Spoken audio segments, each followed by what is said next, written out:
오늘은 하나님께서 내가 너를 지명하여 불렀다, 너는 내 것이다, 너는 내 것이다 하시는 하나님의 말씀을 믿고 의심하지 말고, 이 험난한 세상에서도 두려워하지 말고 주만 바라보자 하는 이사야 43장의 말씀을 통해서 여러분과 함께 은혜를 나누고자 합니다. 자, 오늘 본문 1절 말씀을 한번 보세요. 야곱아, 우리를 야곱아 하고 부르십니다. 야곱은 변화되기 이전에 자연인의 모습을 지닌 야곱, 너를 창조하신 여호와께서 지금 말씀하시느니라 이스라엘아. 이 야곱이 이스라엘이거든요. 변화된 이후의 야곱을 이스라엘아 부르십니다.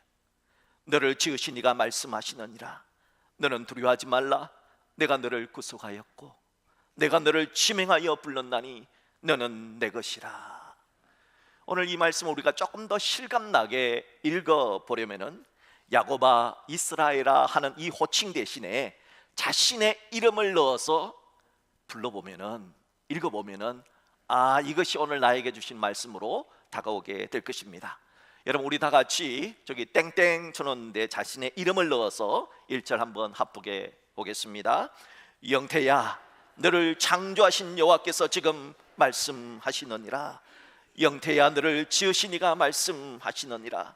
너는 두려워하지 말라, 내가 너를 구속하였고 내가 너를 지명하여 불렀나니 너는 내 것이라. 아멘.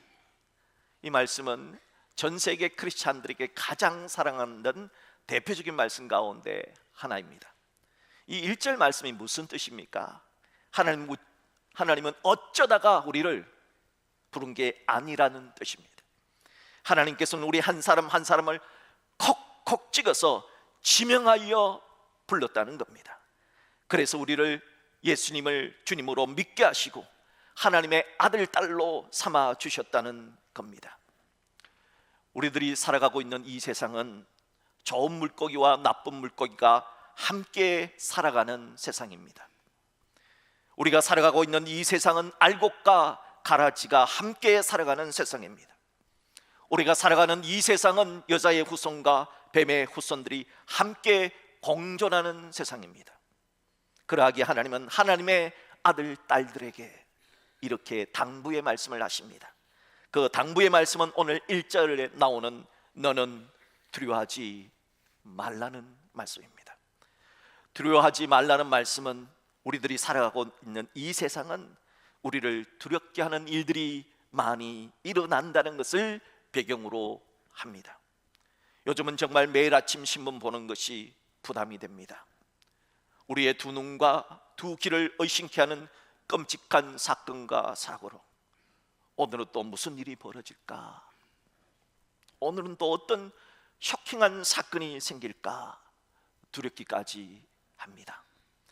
그럼에도 하나님은 이런 상황 속에서도 너는 두려워하지 말라 하십니다. 하나님 도대체 무슨 근거로 우리에게 아무것도 두려워하지 말라 하시는 걸까요? 바로 1절 하반절의 말씀 때문입니다. 1절 하반절을 합독합니다. 내가 너를 구속하였고 내가 너를 지명하여 불렀나니 너는 내 것이라. 우리가 하나님의 것이기 때문입니다. 하나님은 우리를 구속했기 때문입니다. 구속이라고 하는 것은 엄청난 값을 주고 우리를 샀다는 뜻입니다. 우리가 상상할 수도 없는 값을 지불하고 하나님께서 우리를 사버렸기 때문에 너는 하나님의 것이 되었으니까 두려워하지 않아도 돼라고 말씀하신 겁니다. 하나님이 엄청난 값을 주고 샀다는 사실을 본문 2절은 이렇게 말씀하십니다. 본문 2절을 합독하겠습니다. 내가 물 가운데로 지날 때에 내가 너와 함께 할 것이라. 강을 건널 때에 물이 너를 침몰하지 못할 것이며 내가 불 가운데로 지날 때에 타지도 아니할 것이요 불꽃이 너를 사르지도 못하리니. 하나님은 과거 출애굽 사건을 통해서 물 가운데에 지날 때의 역사와 강을 건널 때의 역사, 그리고 바벨론의 포로로 잡혀있을 때 불 가운데 지날 때의 역사를 예를 들어서 말해주고 있습니다. 우리들을 상징하는 단어인 이스라엘은 400년 동안 애굽에서 종살이를 했습니다. 하나님은 그런 자들을 끄집어내 주시기 위해서 10가지 재앙을 애굽에 퍼부었습니다.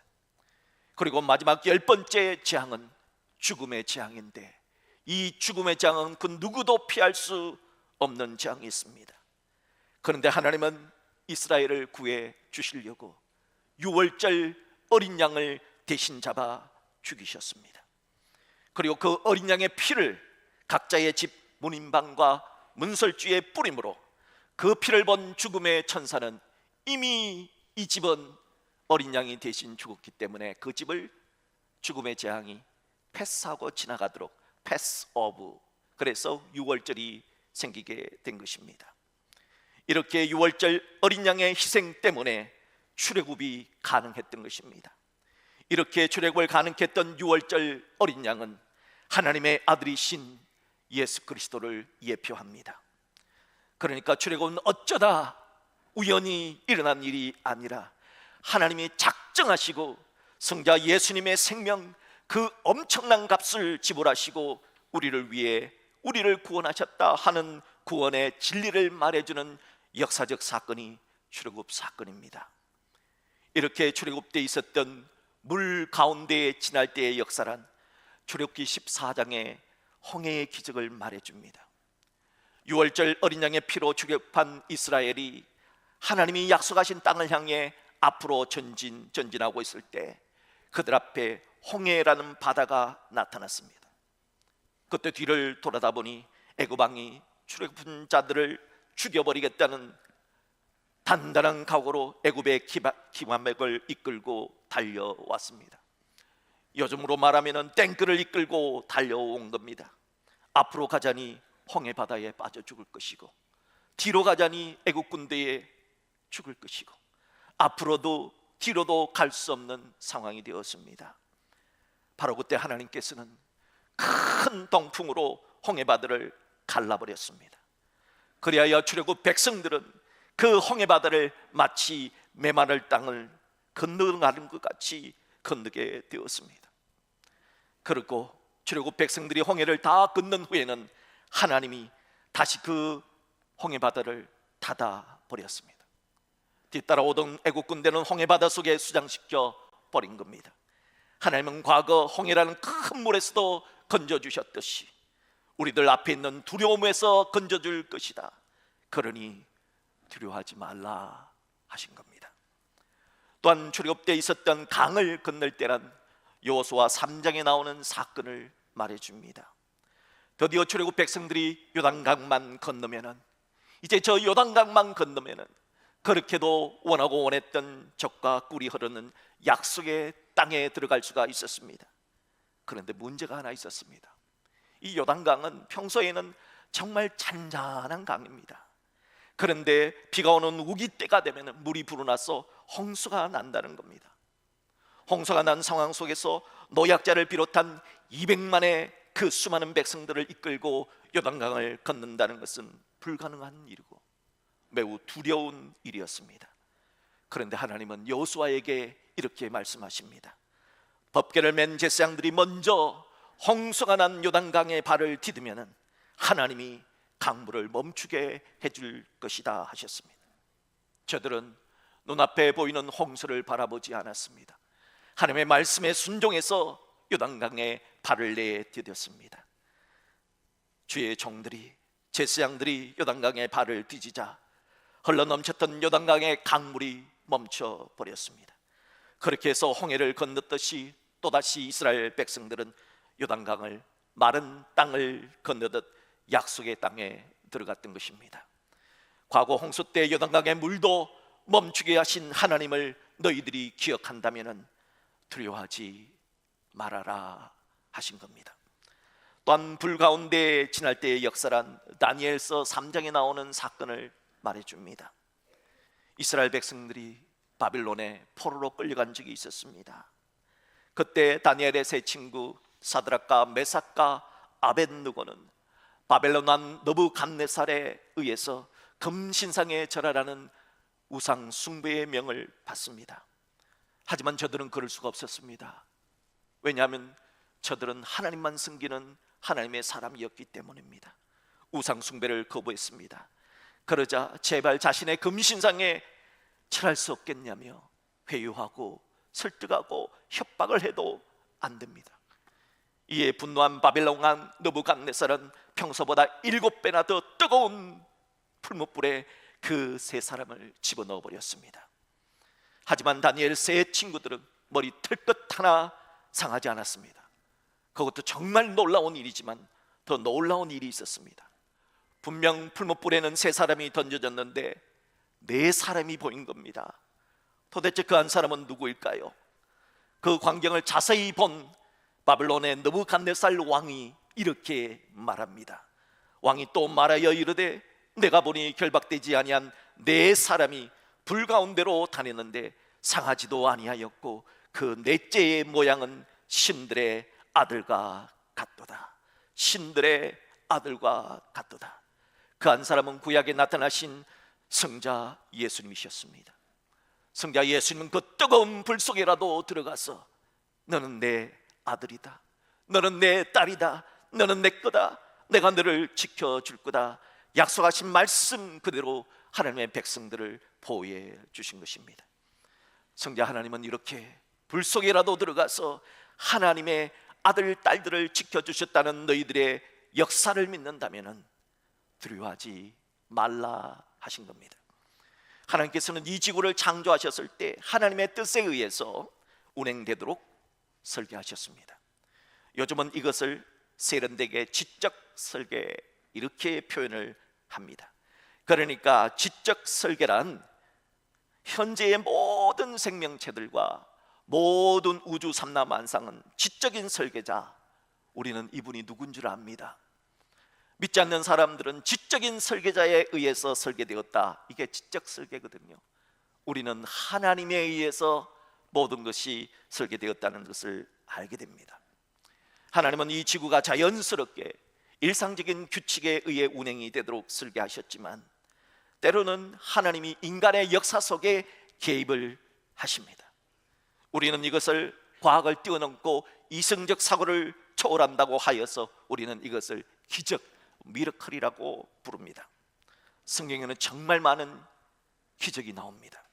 전쟁과 자연재해와 전염병을 통해 세상 나라를 흥하게도 하시고 망하게도 하시는 기적, 해와 달과 별들과 바람과 바다 등 자연을 이용하신 기적, 의학적 기술로 고칠 수 없었던 각종 불치병을 고치신 기적, 또한 죽은 자까지 살려내신 기적 등 수많은 기적이 성경에 나옵니다.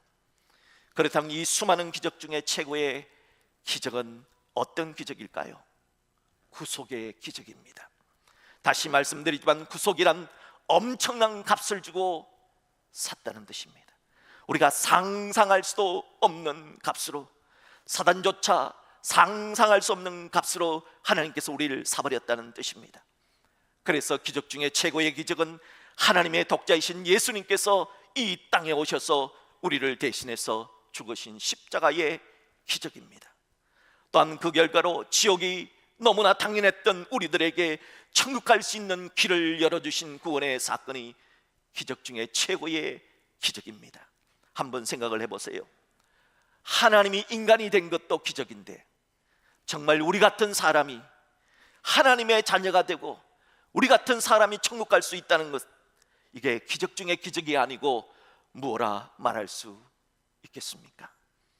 그렇다면 도대체 하나님 도대체 뭐가 아쉬워서, 아쉬운 것이 하나도 없으신 하나님께서는 왜 이렇게까지 무리수를 두시고 왜 이렇게까지 희생을 하신 걸까요? 본문 4절을 한번 보세요. 하나님이 말씀하십니다. 내가 내 눈에 보배롭고 존귀하며. 하나님은 우리들이 보배롭답니다. 존귀하답니다. 그래서 성자 하나님 예수님께서 우리 대신 십자가를 지고 죽으셨다 하는 겁니다. 이 4절 말씀은 특별히 우리 개신교 학자들과 가톨릭 신학자들이 같이 협력하여서 성경을 번역했는데요, 그래서 이 성경을 공동 번역이라고 그럽니다. 이 공동 번역에 보시면은 아주 실감난 번역이 되어져 있는데요. 우리 화면을 보시면서 4절 말씀을 합독하겠습니다. 너는 눈에 넣어도 아프지 않을 나의 귀염둥이, 나의 사랑이다. 이거 누가 하신 말씀입니까? 사람의 말이 아닙니다. 거짓말 절대 못하시는 하나님의 말씀입니다. 하나님은 우리를 눈에 넣어도 아프지 않을 정도로 사랑스럽다고 말하신 겁니다. 계속해서 본문 3절을 합독할까요? 대전하는 여호와 내 하나님이요 이스라엘의 거룩한 이여 내 구원자임이라. 내가 애굽을 너의 성량물로 구스와 스바를 너를 대신하여 주었노라. 하나님이 얼마나 사랑하셨으면 그 당시에 최강대국이던 대제국 애굽을 내어줄 수 있단 말입니까? 하나님이 얼마나 우리를 사랑하셨으면 구스와 스바란 아프리카 왕국을 대신 내어주고 이스라엘을, 너를 구원했겠느냐 하는 겁니다. 여기서 이스라엘은 하나님 나라의 백성인 우리 모두를 뜻하는 단어입니다. 하나님은 성도 여러분들을 하나님 눈에 넣어도 아프지 않을 정도로 사랑스럽구나, 존귀하구나, 보배 같구나 말씀하십니다. 마치 손자 손녀를 바라보는 할아버지 할머니처럼요. 대부분은 남자들은 아버지 때는 자기 자녀를 그렇게 사랑을 못한답니다. 그런데 할아버지가 되면은 어떤 사랑이 갑자기 생겼는지 그냥 손자 손녀를 보면은 그냥 좋아. 그냥 좀 자기 아빠였을 때 좀 사랑하면은 얼마나 좋았겠습니까?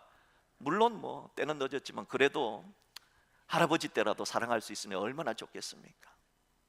할아버지가 마치 손자 손녀를 바라보듯이 너는 내 눈에 넣어도 아프지 않을 만큼 소중하구나 이렇게 본다는 겁니다. 그런데 정작 우리는 우리를 어떻게 봅니까?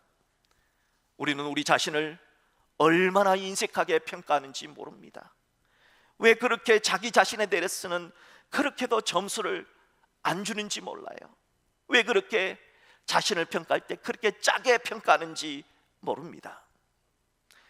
우리에게 마시멜로 이야기라는 책으로 잘 알려진 작가 호아킴 데 포시다가 쓴 바보 빅트란 아주 좋은 책이 있습니다.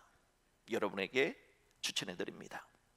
이 책은 어렸을 때 자신이 IQ가 73밖에 되지 않는 바보라고 놀림받고 무려 17년간이나 바보처럼 살았는데 어느 날 자신이 바보가 아니라 천재라는 사실을 깨닫게 됩니다.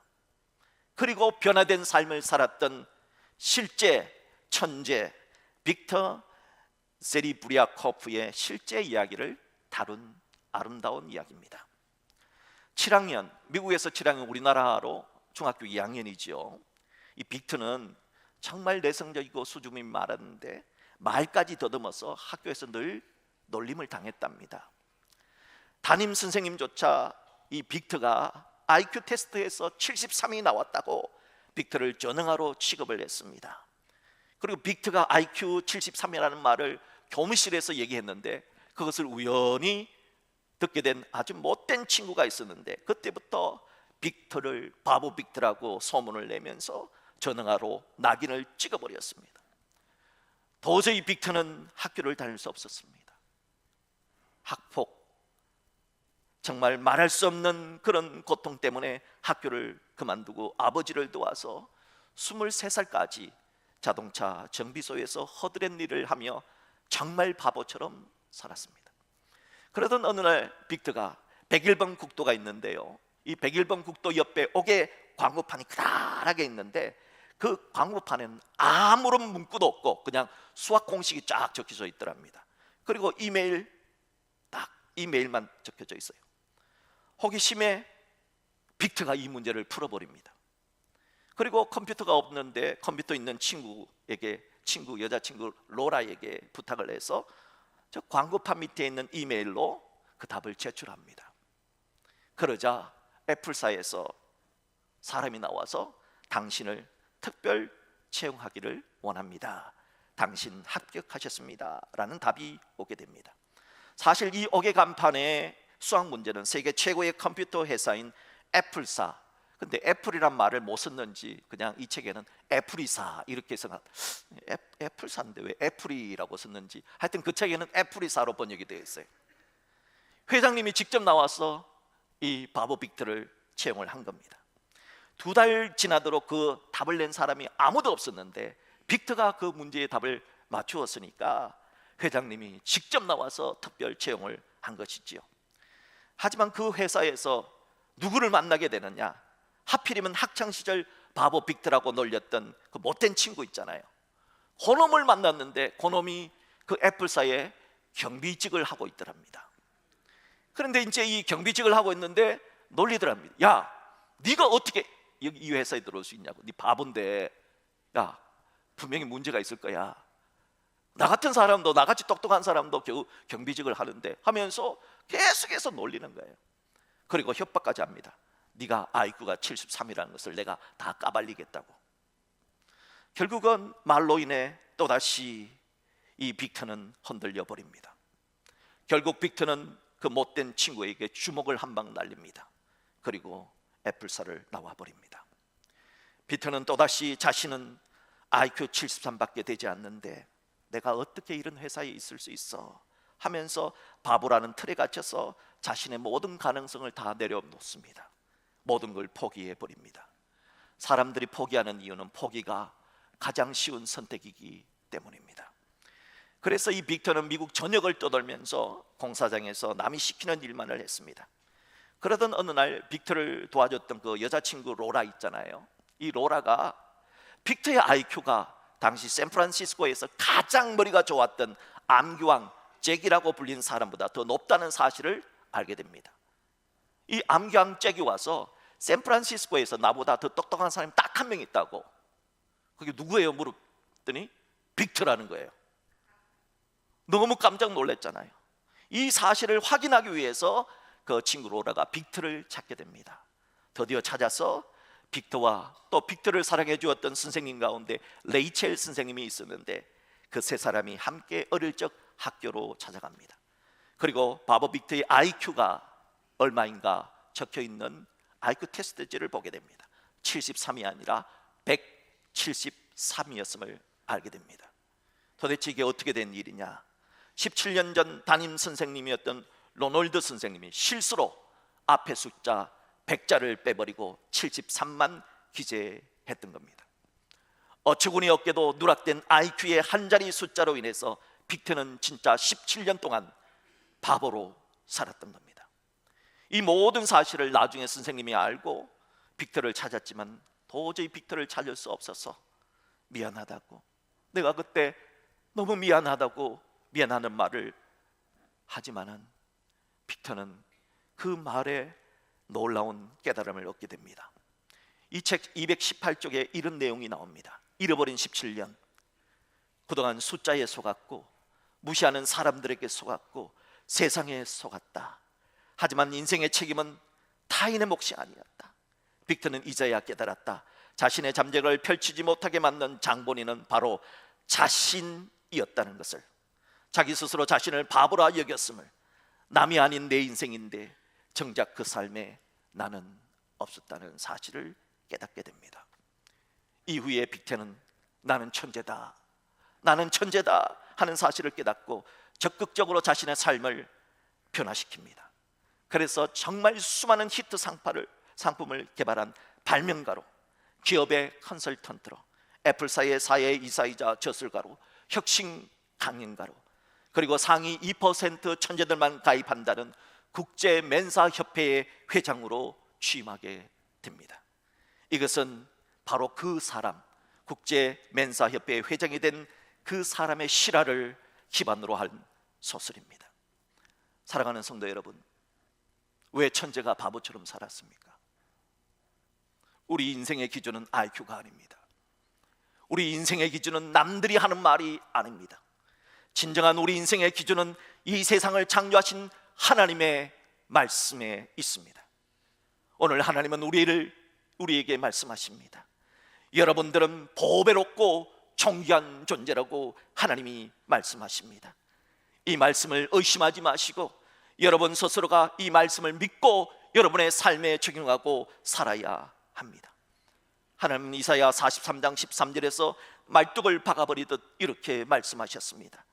내가 행하리니, 내가 이 일을 행한다는 겁니다. 하나님이 행하리니 누가 막으리요. 하나님이 이토록 확실하게 말씀했는데도 불구하고 어떤 성도들은 조롱을 받을지 모른다는 두려움 때문에, 어떤 성도들은 실패할지도 모른다는 두려움 때문에, 그 두려움 때문에 좋아하는 일도 시도하지 못하고 좋아하는 사람한테 사랑한다고 고백하지도 못한 채 내가 늘 뭐 이렇지 뭐, 내 인생 뭐 이렇지 뭐, 자신을 의심하고 스스로를 행복과 거리가 먼 사람처럼 자신을 과소평가합니다. 마치 그 옛날 40일 동안 하나님이 약속하신 가나안 땅을 탐지하고 돌아왔던 그 불신의 10명의 스파이들처럼 말입니다. 아무리 위대하고 아무리 똑똑한 사람의 말이라도 하나님의 말씀보다 확실한 말씀은 없습니다. 그럼에도 하나님이 분명 약속하셨잖아요. 약속의 땅을 주시겠다 말씀하셨잖아요. 그런데 10명의 정탐꾼들은 자기 눈앞에 보이는 건 보고 안 된다, 불가하다, 저 가나안 땅에 있는 자들은 거인이다, 우리들은 메뚜기 같다, 그렇게 포기를 외쳤던 메뚜기 컴플렉스에 빠져버렸던 것을 우리는 기억하고 있습니다. 사랑하는 성도 여러분, 하나님은 우리를 공짜로 하나님 백성으로 삼으신 게 아니라 말씀하셨습니다. 하나님이 우리를 하나님 자녀 삼기 위해서 정말 값비싼 대가를 치르셨다는 사실을 기억하십시오. 예수님을 몰랐던 그 출애굽 시대의 백성들에게는 유월절 어린 양의 피로 구속한 역사를 통해서 구원의 대가가 유월절 어린 양 예수 그리스도가 죽었다는 사실을 계시해 주셨습니다. 또한 예수님을 몰랐던 바빌론의 포로로 잡혀갔던 그 백성들에게는 평소보다 7번에 더 뜨거운 그 불 속에 뛰어가신 분, 그래야 다니엘의 세 친구를 구해내신 분이 신의 아들이었다는 바벨론 왕 느부갓네살의 말을 통해서 예수님은 그토록 우리를 사랑하셨음을 계시해 주셨습니다. 그래도 알지 못하고, 그래도 깨닫지 못하는 우리들을 위해 하나님은 하나밖에 없는 독자 예수님을 십자가에 못 박도록 내어주셨습니다. 바로 그런 존재가 여러분이, 바로 그런 존재가 우리들이라는 사실을 잊지 말고 꼭 기억하십시오. 지금도 세계에서 가장 존경받는 CEO 가운데 한 분인 잭 웰치라고 하는 분은 이런 말을 했습니다. 어머니에게 물려받은 최고의 선물은 자신감이라, 그렇게 말했습니다. 자신이 말을 어렸을 때 더듬을 때 엄마는 이렇게 말해줬답니다. 네가 말을 더듬는 이유는 네가 말하는 속도보다 너의 생각이 더 빨리 돌아가기 때문에 말이 너를 따라가지 못하는구나 하고 칭찬해 주었다고 합니다.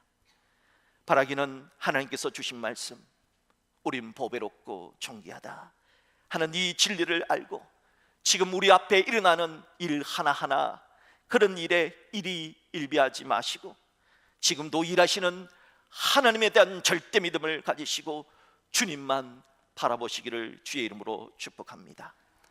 그래야 마지막까지 의심하지 말고 하나님께서 우리에게 주신 재능, 그 달란트를 발견해내십시오.